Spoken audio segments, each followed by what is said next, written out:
L-Ukrajina qed tħabbat wiċċa mal-għar perjodu mill-bidu tal-gwerra mar-Russja 4 snin ilu. Il-kapaċità tad-difiża militari biex tinterċetta l-attakki Russi kull ma tmur qed tiżvinta. Il-lejl li għadda mill-inqas 13 persuna nqatlu u aktar minn 40 oħra ndarbu fiktar attakki Russi u li l-armat Ukrena konfermat li ma interċettax l-ebda wieħed minnhom. Ma rnexxilix għax il-missili li jinterċettaw dawk Russi naqsu sew. Is-servizz ta' emerġenza Ukren għalli blokki residenzjali ntlaqtu fl-attakki Russi fir-reġjun ta' Kiev matul il-lejl li għadda, sptar ta' tfal u skola wkoll ġarbu xi ħsarat.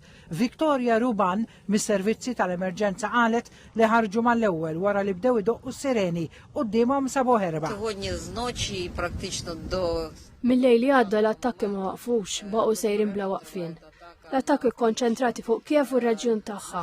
Sfortunatament għandna nies mejta u ħafna oħra midruba.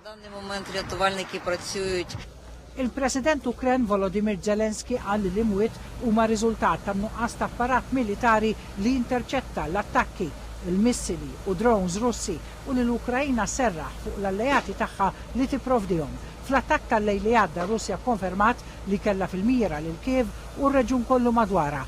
F'attakki mill-ajru bi drones intlaqtu fost oħrajn faċilitajiet li jipprovdu components ta' drones u depow militari.